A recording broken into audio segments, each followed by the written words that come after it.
Hey guys, we are going to do a quick tutorial today on how to set up your bookings, which will be a way for you guys to do tutorials and have the students sign up for them.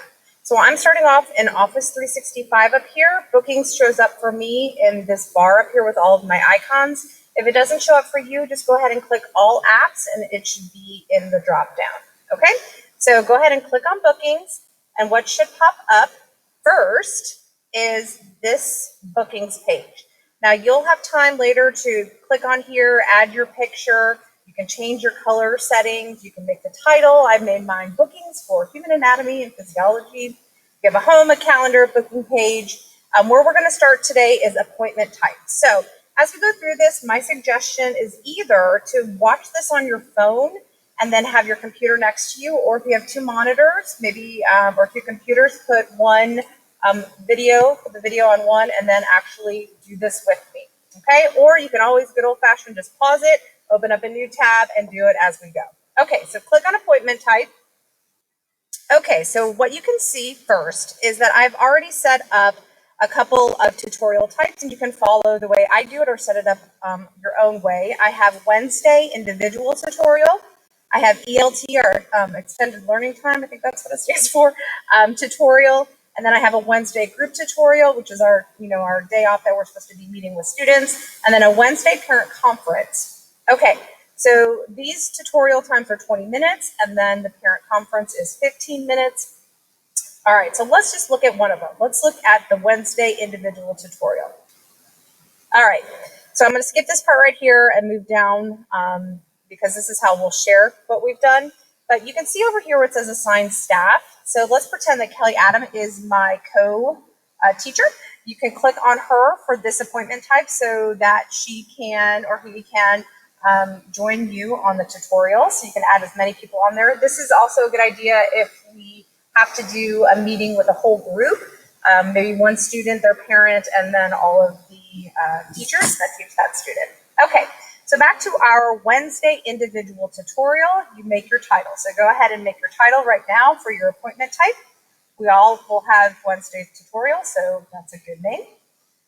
The description, I wrote tutorial for 20 minutes on Wednesdays with, put your name.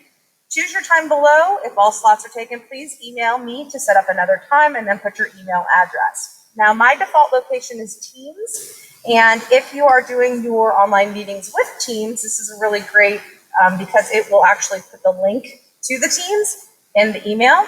But if you're going to use Zoom or something like that, then go ahead and turn that off. Okay, but because I am using Teams, I want to turn that on. Okay, default duration, again, you can pick whatever time you want. I'm choosing 20 minutes for my tutorial times. You can skip this, buffer time your students can book.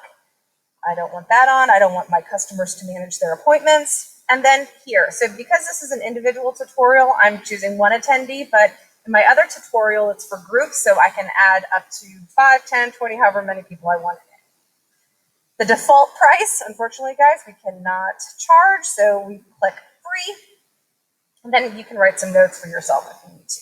All right, now for the custom fields. You're gonna hit modify, and that opens up over here. And this is where you can, do you want the email? Yes, we do. Phone number, it's not mandatory, so you probably don't need that. But if you want to make a custom note, and that's what I did, I said, what would you like assistance with during tutorial? And then I clicked to make that required. The first thing that I think is standard is that it will send a reminder and a confirmation one day before. But let's go ahead and click the edit button so you can see how you can choose. You can choose if they get a reminder 15 minutes before. You can actually set up one day before and then maybe 10 minutes before the meeting. So if they forget the next day, they can quickly get on. Send it to, who do you want to send it to? Everybody who's in this meeting. So my co-teacher can be reminded as well, or just the customer, which is our student. And then set up your reminder message. Mine just says, your meeting with Mrs. Warren is tomorrow. If there's some kind of thing that they need to change, they can click to change it. Okay. And then there's the message. If you want to take a look. My second one is the 15-minute, like, hurry up, get on. You're about to have your meeting. All right. Additional information. So this is what they're going to get when they get an email confirmation. I put thank you for scheduling your tutorial time. Please reschedule or cancel if your plans change. And then I also put a little note in there that the Teams link is on there, so please click that. And then you want to click enable text message notifications. The person booking will have the option to choose whether they want a text message or not, but because our students are always on their phone, it's a good idea. Publishing options, you want to show this appointment type on your booking page, so make sure that that is clicked. Online scheduling options. Okay, so using the default, you could click that, but you want to unclick it because you want to set your time. Minimum lead time, that means that the lead time for bookings and cancellations, they can only do that 24 hours. You could change this to 12 hours, 6 hours, 4 hours, whatever you want. How far ahead can they make their appointment? Hopefully nobody's making it more than 30 days ahead. I would maybe change it to a week ahead. I don't know, it's up to you. Email notifications, you want to make sure that notify the business via email when their booking is created. We do want them to get a confirmation. Staff, you could click staff to have it be sent to other people, but for right now, keep that unchecked. And then availability. Okay, so this is really important because we're obviously going to have different booking choices, different categories, and you can't double up on the times, otherwise you're going to get double booked. So for the dates, you want to start first day of school and then end. I just picked the end of May. And then custom hours, you want these to recur weekly. You have different choices, but we want to make it custom and recur weekly. I don't want Friday, so I want to make Wednesday from 10 a.m. So again, choose your time. 10 a.m. to 12. These are the times for my individual tutorials. And again, you have to figure out what times you want to be available for them. And I'm going to take out Friday because that's not our free day anymore. And then you could set a different date range if you wanted, but we're good. So I'm going to save that. Okay.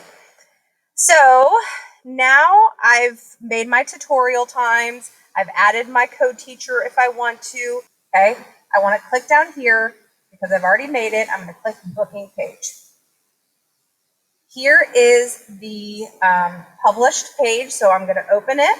And again, remember over here, you can change your colors and all that stuff, customize it. This is the view that everybody's going to see when they click on your code. Now, when I go to my dates, let's click on Wednesday individual.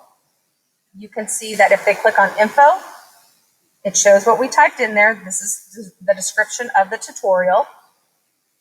And when they click on it, then it opens up the dates that we have this, the 19th, and then they can click on the times available. So remember, if this one is group tutorial and it's the same times, then they could double book. But you see how my Wednesday group tutorials, my group starts at 12, but my individual ones start at 10. So this last one at 11:40 will end at 12, and then my next group, my group tutorials could start. And then my ELTs, there aren't any on Wednesday because these are only on our ELT times. And then the parent conferences are also on Wednesday, but those don't start till 2. Okay, so let's go back to this individual tutorial. I'm going to pick 10 o'clock on Wednesday the 19th. And then they come down here, and we're going to call this test student. And I'm going to email it to myself. That'll be my address. That's where I live, y'all.